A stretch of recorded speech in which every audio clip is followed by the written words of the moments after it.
Following his decisive victory over Pompey at the Battle of Pharsalus, Julius Caesar pursued his former rival across the Mediterranean. Pompey's flight took him to Egypt, a kingdom with its own internal turmoil. Hoping for sanctuary, Pompey instead met his demise at the hands of the Egyptian court, where he was assassinated on the orders of Ptolemy XIII's advisors. When Caesar arrived in Alexandria in October 48 BCE, he was presented with Pompey's severed head. While his rival's death had removed one major obstacle, Caesar's time in Egypt was far from peaceful. His arrival in Egypt coincided with a bitter struggle for the throne between the young Ptolemy XIII and his sister, Cleopatra VII.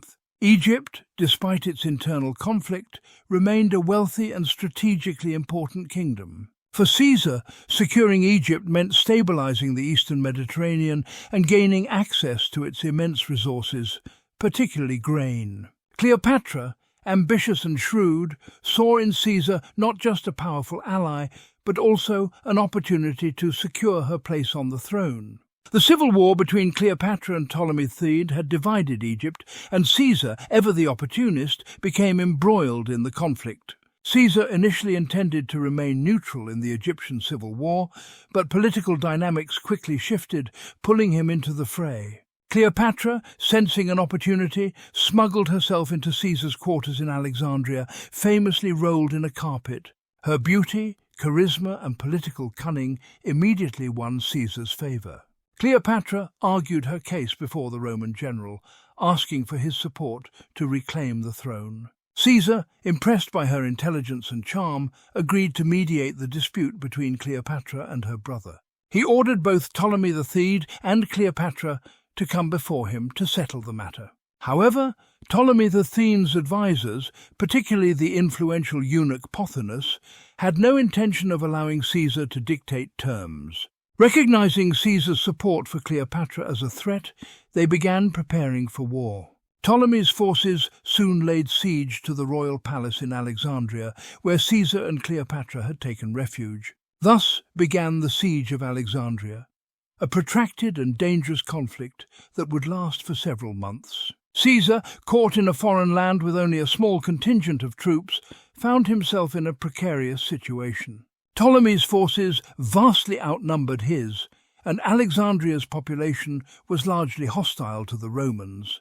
The city was a hotbed of tension, with riots breaking out and street battles becoming common as Caesar's forces tried to maintain control. Despite being heavily outnumbered, Caesar's experience and leadership held his small force together.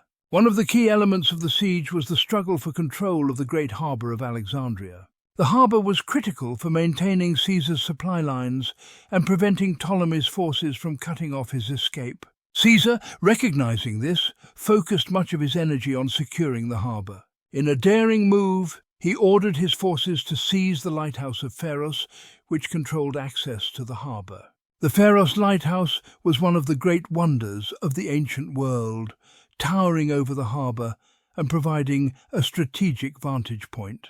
The capture of Pharos was not easy. Caesar's men faced fierce resistance from Ptolemy's forces, who understood the importance of the lighthouse. In the ensuing battle, Caesar personally led an assault on the lighthouse, risking his life in the front lines. Though the fighting was brutal, Caesar's forces ultimately succeeded in capturing the Pharos, securing their control of the harbour and preventing a naval blockade. However, this victory came at a cost. Caesar's fleet was burned during the fighting, and much of the city, including parts of the famous Library of Alexandria, was destroyed in the fires that raged during the siege.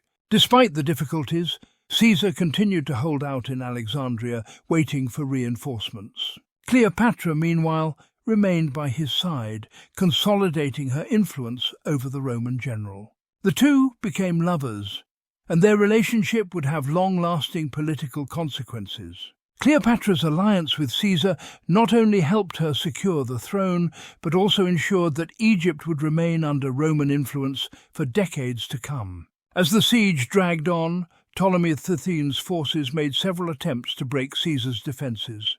The fighting was brutal, with both sides suffering heavy casualties. Caesar's small contingent of Roman legionaries, though vastly outnumbered, used their superior discipline and tactics to hold off the Egyptians. The streets of Alexandria became a battlefield, with Roman soldiers engaging in hand-to-hand combat with Ptolemy's troops. Finally, after several months of siege, reinforcements arrived for Caesar. A Roman fleet, commanded by Mithridates of Pergamum, arrived from Asia Minor, bringing fresh troops and supplies. With these reinforcements, Caesar launched a counterattack, breaking the siege and driving Ptolemy's forces from Alexandria. In the final confrontation, Ptolemy XIII attempted to flee, but drowned in the Nile while trying to escape. With Ptolemy dead and the siege broken, Cleopatra was restored to the throne as the sole ruler of Egypt, with her younger brother Ptolemy XIV as her co-ruler.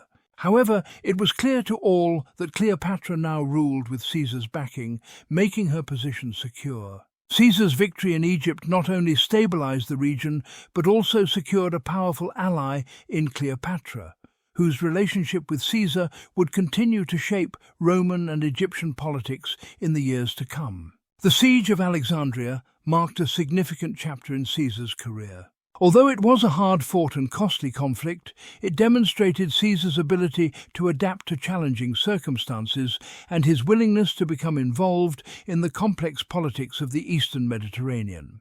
His relationship with Cleopatra, forged in the fires of war, would have long-lasting implications for both Rome and Egypt. For Cleopatra, the siege was a triumph that secured her throne. For Caesar, it was another step toward consolidating his power, even as new challenges awaited him back in Rome.